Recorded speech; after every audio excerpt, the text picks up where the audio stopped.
you can see here that I have 3 card panels cut to 4¼ by 5½, and then I stamped this stamp set with plant kindness and you will harvest love.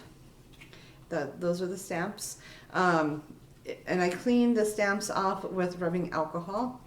I have a rubbing alcohol in a spray bottle, and I'll just spray it and then wipe it off with a paper towel. So pretty simple. It might stain a tiny bit, but it's not going to stain too much. You're not going to have any ink residue for your next project. So that's how I clean my stamps. And then with these, I thought I have more than enough friends that do kind deeds to others that I thought they would truly like this. And I hope that when I make cards, I hope that they keep it like on their fridge for a while, or even put in a frame. That always like impresses me when they're like, I put your card in a frame because it was so good. And oh, thank you. That makes me feel so happy inside. So, you know, it just makes you feel good when you when you can have that happen. But anyways, to get started, I do one at a time on my work surface, so these don't get into anything and I don't make a mess, as I'm kind of a messy painter to begin with. So let me show you. So there's many ways you can go about this. I like to just have like a simple, almost just like a burst of color. Let's just have, again, play with color play and see what happens. And a lot of times people will ask me, do you stamp the card panel first or do you paint and then stamp? And I tell them it depends on my mood, it depends on what the stamp is, and usually that's how it works. I don't want to be limited to a stamped image when I don't know what I'm going to do yet with it. But if I know I need some kindness cards or some thank you cards or some wedding cards, I can plan and say, okay, well, kindness reminds me of like bright colors, so let's do bright colors and see what happens. And so that's what my plan is. So I'm going to use ultramarine, brilliant red. I'll probably use some purple, and I'm going to go with some lemon red. So I got my cool colors here, and I got my warm colors here, so you can kind of see. Here's my cool colors, here's my warm colors. And let's just play, and then I will probably end up adding some iridescent violet, because I think that's going to look really cool. Or I might just do a simple pearl color. Okay, let's go with a less rainbowy color, and maybe we just want a little bit kind of right in the middle of here. So what I'm going to do is I'm actually going to use my brush. It gives me a little bit more control on where my water is, which will be very helpful.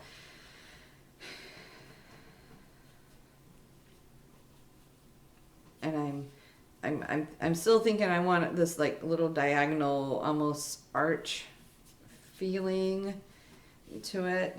So I'm gonna move my water to where I'm used to having my water.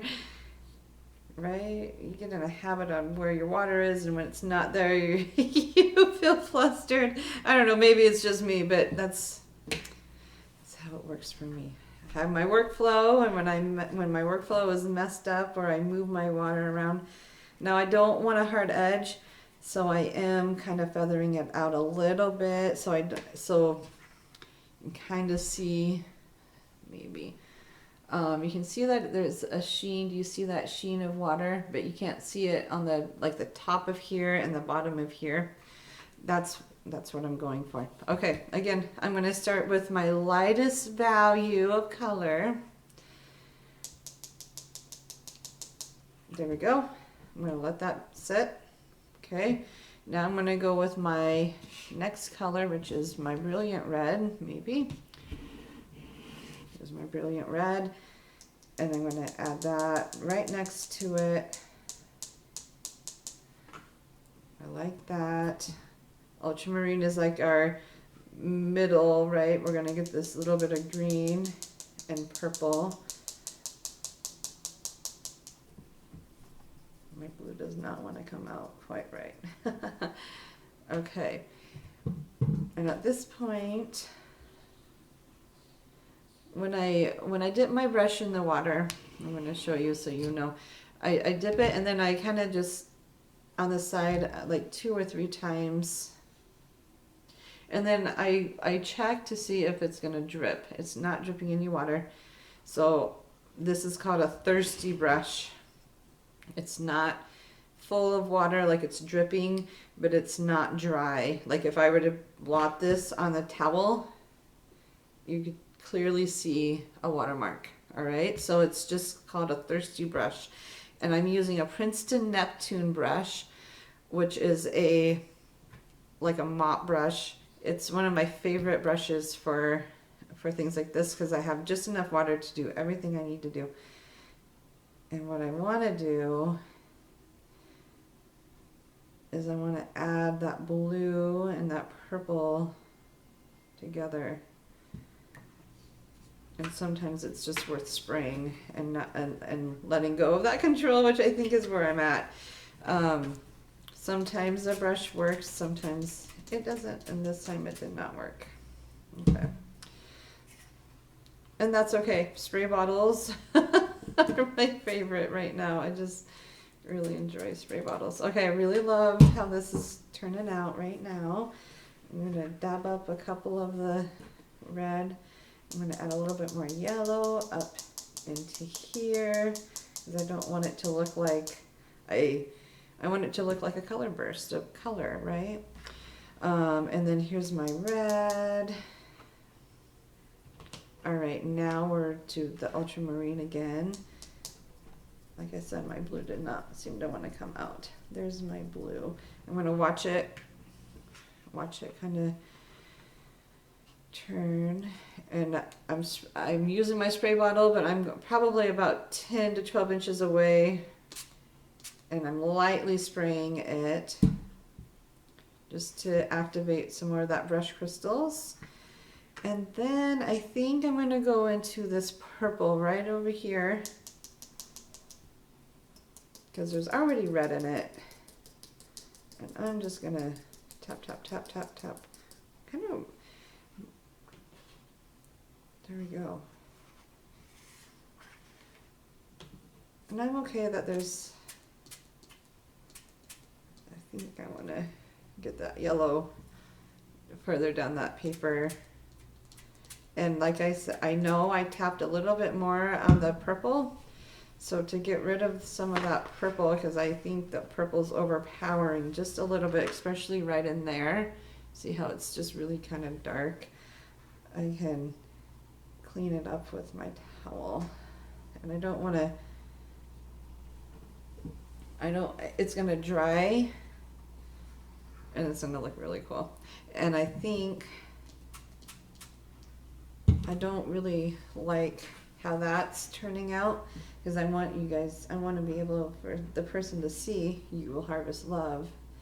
So I'm going to take that out. But there you go. There's another really cool rainbow effect that you can get. And it just looks like paint all over. I don't know. It's really fun.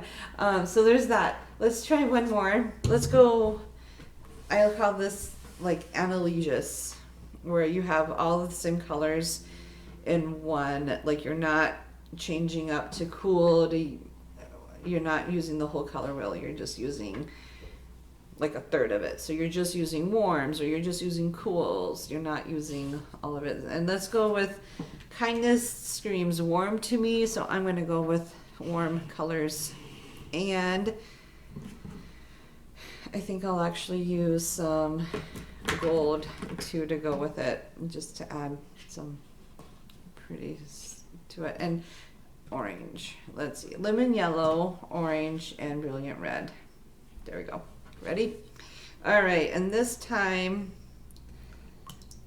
I'm going to splatter a little bit with my with my brush, just to give it a new look. And I'm still doing like this is again like my thirsty brush.